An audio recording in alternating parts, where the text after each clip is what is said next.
Kombucha alcoholic है, तो kombucha को अल्कोहलिक करने के लिए there are 7 kinds of ways in which you can reduce the alcohol in kombucha. उसका लिंक मैं आपको बाद में मैं दे दूंगा। ओमकर जी का क्वेश्चंस मैंने आंसर कर लिए हैं। हाँ जी। Now coming to what are the other kinds of impurities that other kind of things that you can see in wine. पहले हम वाइन कवर करेंगे, फिर हम लोग इसको करेंगे। हमने डायटोमस अर्थ को कवर कर चुके हैं हम लोग, तो मैं उसको भी निकाल रहा हूँ। Next comes bentonite powder. ये वाइन में काफी यूज होता है। This has been used for since about 3000 years से यूज हो रहा है। This is a kind of a volcanic clay जो हम लोग माइन से उठाते हैं, and these are purified so that they do not give any off flavors. But these are since bentonite clay is a very natural organic clay, iske flavors it takes a lot of time to clear. So that is the reason why ये हम जब east डालते हैं तो east के साथ साथ हम लोग बेंटोनाइट क्ले डालते हैं। बट आप क्ले को ऐसे नहीं डाल सकते हैं। तो अगर आप ऑनलाइन भी आप पढ़ेंगे तो फिर they will talk about hydrating clay. Hydrating में कुछ नहीं होता, आपने एक कप लिया है, इंस्ट्रक्शंस आपके लिखी होगी, इसमें क्या लिखा है कि you make a 5% slurry of in sterilized water, use 0.25 grams to 1 gram per liter in the primary fermenter। ठीक है, तो हम लोगों ने थोड़ा सा पानी लिया, पानी में हमने थोड़ा सा बेंटोनाइट डाला। ठीक है, और आपको मेजर करके डालना होगा 5% स्लरी। 5% स्लरी का मतलब क्या हो गया कि अगर आपने 100 ml पानी लिया है, वो आपको मेजरिंग सिलेंडर आपको मिल जाता है। मेजरिंग सिलेंडर से कर सकते हैं, मेजरिंग सिलेंडर नहीं है तो आप वेट भी ले सकते हैं। ठीक है, आप अपने तराजू में 100 ग्राम्स ले सकते हैं, because 100 ml water will way 100 grams, उतना ले सकते हैं। तो 100 ग्राम्स पानी में आपको 5 ग्राम्स बेंटोनाइट डालना है। ठीक है, और उसके उसको हाइड्रेट करना है। तो हाइड्रेट का मतलब क्या होता है कि हमने इसकी कीचड़ बनाई है। ठीक है, स्लरी क्या होता है, कीचड़ होता है, कीचड़ का फैंसी नहीं होता है। तो हम लोग क्या करेंगे, इसको ऐसे गीला कर देंगे। ठीक है, और इसको 4 आवर्स टू 24 आवर्स ओके, 4 घंटे से 24 hours depending upon your recipe, आप अपनी रेसिपी चेक कर सकते हैं। उसको इसको कवर करके रख देंगे। ठीक है, और हर 1-2 घंटे के बाद इसको थोड़ा सा चलाते रहेंगे, जिससे ये जो ग्रैन्यूल्स टाइप के जो बने हैं ना, ये ब्रेक डाउन हो जाए। क्यों? क्योंकि अगर आपने ये ग्रैन्यूल्स डाल दी फर्मेंटर में, तो ग्रैन्यूल्स तो नीचे मिट्टी की तरह वो नीचे सेटल हो जाएंगे। अगर वो सेटल हो गए तो फिर they will not help you clear your wine. तो आपने कितना भी डाल दिया लेकिन वो नीचे सेटल हो गया, आपको कोई बेनिफिट नहीं हुआ। लेकिन अगर आपने उसकी कीचड़ अच्छी से उसकी स्लरी बना दी, एक थिन सा लिक्विड सब बना दिया, और उसके बाद उसमें डाला, तो फिर वो आपके वाइन में मिक्स हो जाएगा। This will go attract any positively charge particles. Now we are talking about Brownian motion. Okay, जो आपकी हेज होती है, हेज में क्या होता है कि सस्पेंडेड पार्टिकल्स घूम रहे होते हैं, अब उसको हमें सेटल करना है। तो if there is something which are positively charge, तो हम लोग उसमें बेंटोनाइट यूज करते हैं। तो बेंटोनाइट पॉजिटिवली चार्ज पार्टिकल्स को लेके लेके उसको अट्रैक्ट करके वो एक बड़ा सा सब स्ट्रक्चर बना देगा, and that structure will gets deposited at the bottom. So this is how bentonite works. But bentonite takes a lot of time to do it. It will take about 1 week, about 4 to 7 days. 4 to 7 days it takes to clear and show action. So that is the reason why हम इसको primary fermenter में डालते हैं. So this is about bentonite. The next thing that some people use would be, ये wine stabiliser है, ये अभी हम आज नहीं बात करेंगे। Calcium carbonate is to reduce the sourness. तो ये आपका क्या होता है कि एक तो पहले it will improve the calcium content, so it will make your wines more nutritious. And secondly, कई बार आपकी वाइन थोड़ी सी खट्टी हो जाती है, तो अगर आपकी खट्टी हो रही है तो इसमें आप थोड़ा सा कैल्शियम कार्बोनेट डालोगे, तो फिर वो एसिड के साथ रिएक्ट करके उसकी खट्टास थोड़ी सी कम कर देंगे। Next comes gelatin and Irish moss. So anyways, so coming back to this, right? So this is used in wine bentonite। ये देखिएगा, ये आपकी ऐसे, this is how it will look like it। तो ये this is a slurry। आप उसको थोड़ा सा हाइड्रेट करेंगे, then you'll pour it there and you'll wait for about 4 to 7 days for it to naturally clear, and when it clears it will take away any positively charged particles। When it comes to negatively charged particles, आपको दो चीजें चाहिए होती हैं। आपको आइसन glass चाहिए होता है, और आपको जेलेटिन चाहिए होता है। ठीक है, now first let's talk about आइसन ग्लास। नाउ आइसन ग्लास आप डालेंगे सेकेंडरी फर्मेंटेशन में। This attracts all the negatively charged particles. By the way, if you are vegetarian, please avoid isinglass because isinglass is made from जो fish के guts होते हैं, उसके जो ब्लैडर्स होते हैं, उसकी इनर सरफेस को स्क्रैप करके जो पार्टिकल्स बनते हैं, उससे हम लोग आइसिंगलास बनाते हैं। तो अगर for vegetarians we do not recommend isinglass. इसके आइसिंगलास के आपको सब्स्टिट्यूट्स मिल सकते हैं, सिमिलरली जेलेटिन के भी आपको सब्स्टिट्यूट मिल सकते हैं, like agar and etcetera. They are not as effective, but if you need it you can use that, otherwise you can always go to your filtration systems. ठीक है, आपको फिल्ट्रेशन सिस्टम से भी आप क्लियर कर सकते हैं, तो वो है। Now when it comes to isinglass, तो हमने बेंटोनाइट को प्राइमरी में डालना था, and bentonite takes care positively charged particles. Gelatin and isinglass is the other way around, so they will take out the negatively charged particles. Isinglass is also used in a lot of lagers and beers as well. तो आप उसकी recipe आप check कर सकते हैं। Typically ये जो 5 ग्राम का जो पैकेट है, this is good for about 100 litres, 100। तो it is used in a very very small minute quantity. आप इसका आप अगेन एक छोटे से कप में क्लियर डिस्टिल्ड वाटर लेंगे, ठंडा किया हुआ, उसमें आप आइसिंग ग्लास डाल देंगे, उसको खोलेंगे, and then you will pour it down. You would never put any of the fining agents directly, because अगर आप डायरेक्टली डालते हैं, जैसे मैंने आपको वो ग्रैन्यूल्स का बताया था, अगर आपके ऐसे ग्रैन्यूल्स बन जाते हैं, then your chemical is actually wasted, and not only wasted, you do not know how much you have added. So आपको अपनी स्ट्रेंथ आपको पता नहीं चलेगी, which will create a problem for you. So this is about your isinglass. Now when it comes to gelatin, gelatin का भी again से एक special purpose होता है, because gelatin is not readily soluble. You would use about half teaspoon for a 5 liter batch. तो बहुत छोटी सी quantity में यूज करते हैं। तो अगेन हम लोग क्या करेंगे कि हम लोग थोड़ा सा गर्म पानी लेंगे, गर्म पानी, not boiling water but hot water. Will take some hot water, and in the hot water will add gelatin, and फिर चम्मच से जैसे जैसे डालते जाते हैं तो हम उसको वो हिलाते रहेंगे। तो उससे क्या होगा कि जेलेटिन एक तरह से ग्लू टाइप का बन जाता है। और ये ग्लू मैं बताता हूँ कि किस लिए होता है। अभी हमने हमने पॉजिटिवली चार्ज पार्टिकल लिया था, इससे हमने नेगेटिवली चार्ज पार्टिकल लिया था। Now the next cause of, और हमने पेक्टिन एंजाइम यूज किया था। पेक्टिन एंजाइम से पेक्टिन हेज निकाला था। Another cause of haze is the yeast. Now yeast will give you yeasty flavors, which is like the bread notes भी आपको मिल सकते हैं, जो आपकी fresh, आपने कभी अगर टॉडी पी होगी तो टॉडी में आपको yeasty notes बहुत आते हैं, which is a desirable there. लेकिन आपको वाइन में अगर आपको ब्रेड जैसा फ्लेवर आएगा तो आपको अच्छा नहीं लगेगा। People like wine and bread, but they do not want wine and bread to be mixed together. Similarly, जो आपकी fresh ale होती है, उसके अंदर भी कई बार आपको yeasty flavors आ जाते हैं। तो अगर आपकी ईस्टी फ्लेवर्स आ रही हैं, then you would need gelatin. ये अगेन हम लोग जेलेटिन को अगर वेबसाइट में मैं आपको लिंक में आपको दे दूंगा, इसको हम कोल्ड ट्रैश बोलते हैं। ठीक है, ये ईस्ट के लिए होता है। तो मैंने गर्म पानी लिया, थोड़ा सा गर्म पानी लिया, हाफ अ कप 1/4 कप लिया गर्म पानी। इसके अंदर मैंने 5 ग्राम जेलेटिन डाल दिया, और उसके बाद मैंने उसको चम्मच से जैसे से डाल रहा हूँ मैं इसको डाल रहा हूँ, तो वो करके वो थोड़ा सा गाढ़ा सा लेई टाइप का वो बन जाता है। So it will form something like a diluted glue. थोड़ा सा विस्कस सा लिक्विड बन जाता है। जब वो हो जाता है तो उसके बाद मैं अपने फर्मेंटर में मैं इसको पोर कर देता हूँ। पोर करके थोड़ा सा फिर से हिला देते हैं, जिससे it gets mixed evenly, and फिर कोल्ड ट्रैश करते हैं। तो कोल्ड ट्रैश का मतलब क्या होता है कि मैंने, अगर आपका ये फर्मेंटर है, बाय द वे मैं दिखा देता हूँ for those who are curious कि कितना कार्बन डाइऑक्साइड नेचुरली बन सकता है। ये देख सकते हैं कितना कार्बन डाइऑक्साइड बन जाता है ना। ये देखिएगा बबल्स निकल रहे हैं, you can see the bubbles being formed. तो ये सब पूरा नेचुरल कार्बन डाइऑक्साइड है। तो हाँ, मैंने इस फर्मेंटर में मैंने इसको डाल दिया, उसके बाद मैंने फ्रिज में रख दिया। फ्रिज में I will keep it in the coldest part of the fridge. I don't want to freeze it, because freeze हो जाता है तो फिर उसके फ्लेवर्स काफी डिफरेंट हो जाते हैं। But I would like to keep it in the dairy section, जहाँ पे 4 डिग्री सेल्सियस टेम्परेचर मेंटेन होता है। तो कूलर इट इज बेटर। और वहां पे मैं 24 आवर्स यानी एक पूरे दिन मैं उसको रखता हूँ।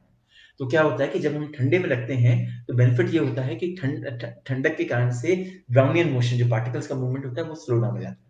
ऊपर से जो gelatin is a viscous liquid, जब हम इसकी स्लरी बनाते हैं it forms something viscous. Omka ji, I did try with gelatin cold crashing. It didn't work. Please explain me the process for gelatination.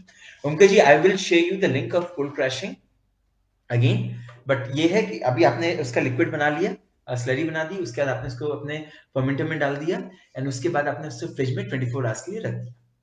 24 hours के लिए जब आप रखते हैं, सो it will go attract with all the east particles, उसको flocculation में help करता है।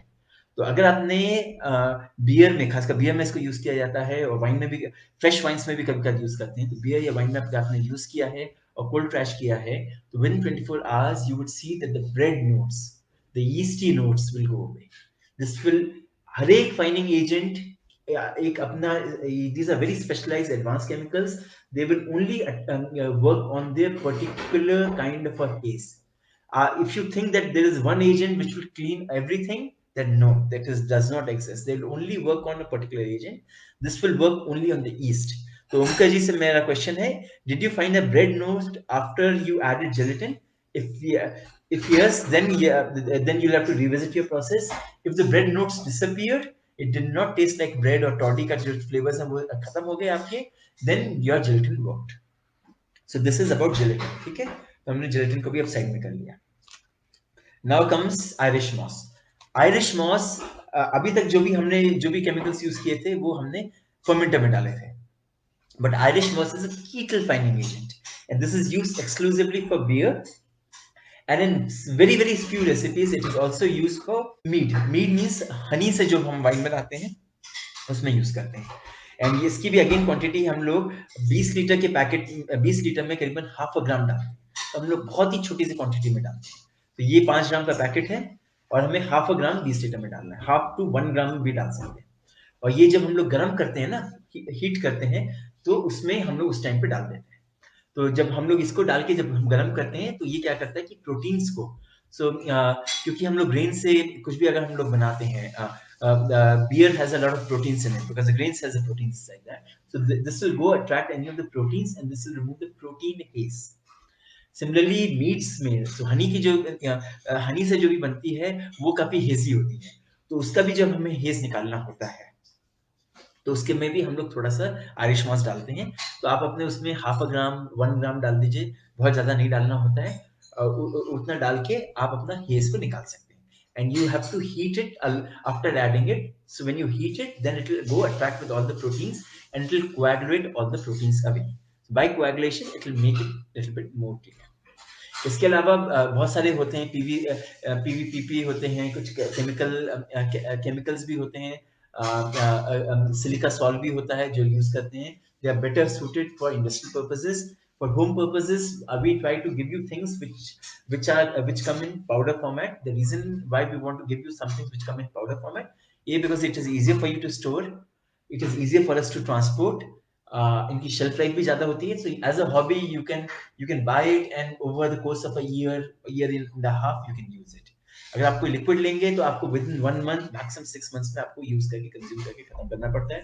कुछ लिक्विड्स अगर आपने ओपन कर लिया तो they start degrading very fast, because of which even the shelf life बड़ी लिखी है, लेकिन since it came in a liquid format, you have to use it in one go and be done with it. For the industry it works, for a home brewer or for an enterprise, kombucha enterprise which is operating at a small scale, it may not work. To buy 1 kg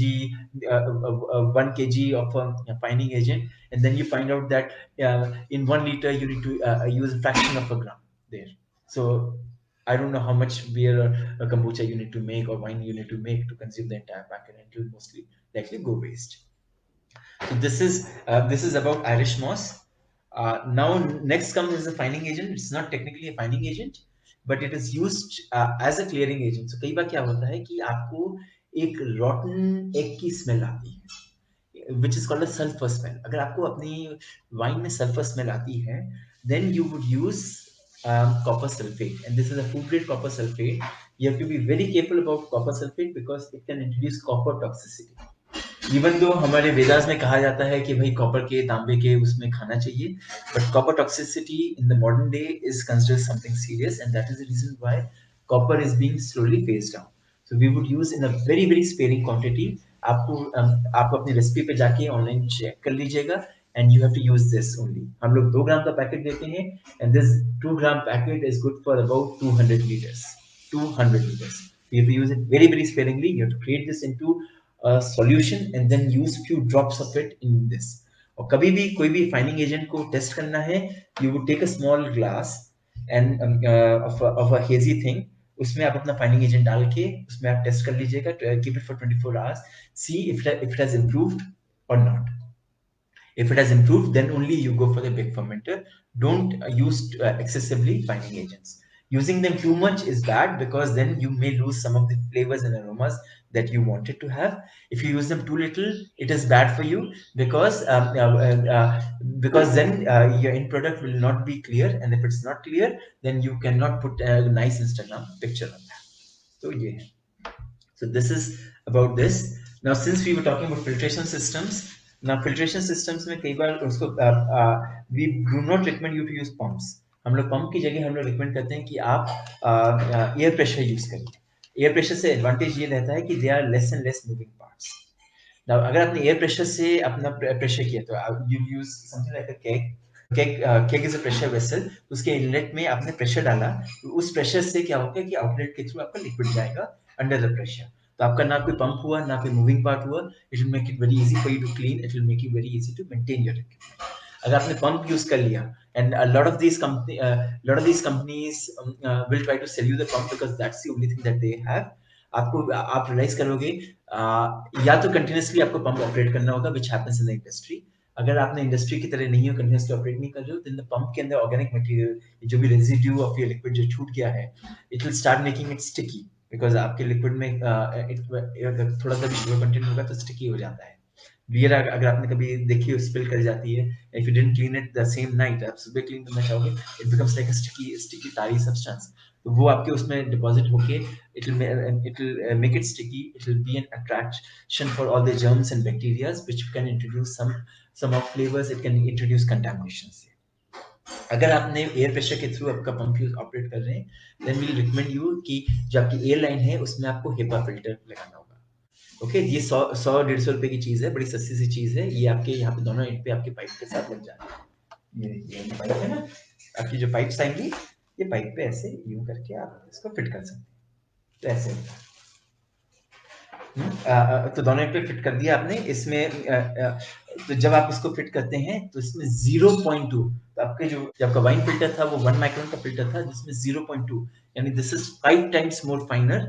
So being so fine, it will make sure that any of the contaminations, any of the germs will not pass through. So आपका contamination नहीं होगा. तो ये है. अच्छा, primary जो juice है, juice को फिल्टर करने की कोई जरूरत मत करिएगा क्योंकि ओवर उसके बाद जब आप ईस्ट डालते हो तो ओवर 1 वीक नेचुरली वो फिल्टर हो जाता है.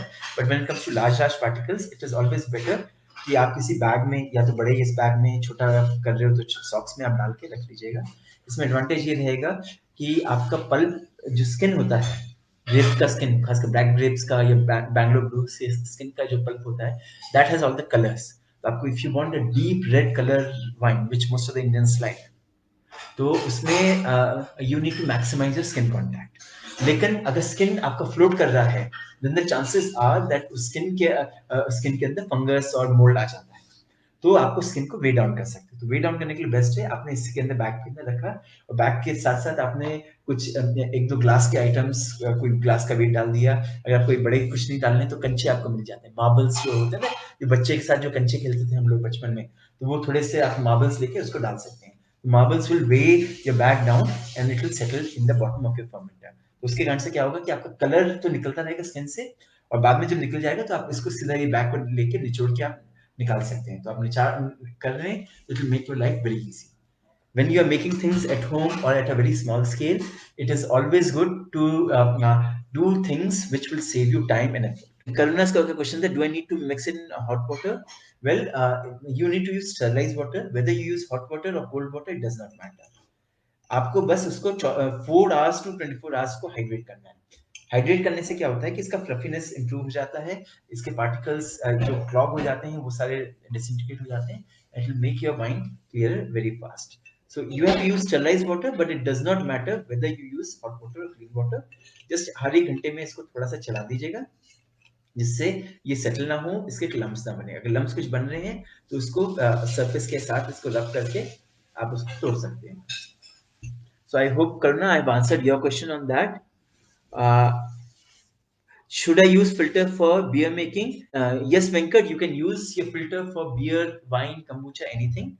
However, I would recommend that you use filters when you are making at least 20 liters or larger batch. If you're making very very small batches, so the time and the effort that it requires to clean and set up the filter is going to be a lot, and pipes में और filter में जितना आपका जो बच जाता है, that will also go to waste. तो 20-25 लीटर से कम में फिल्टर की बॉदर मत करिए. आइडली 100 लीटर्स अगर आप एक सेटिंग में आप निकाल रहे हैं, then the filters 100 litres a day से ज्यादा अगर आपका थ्रूपुट होता है, then the filters will make your life very easy. Less than 20 liters it will make your life miserable. तो ऐसा है.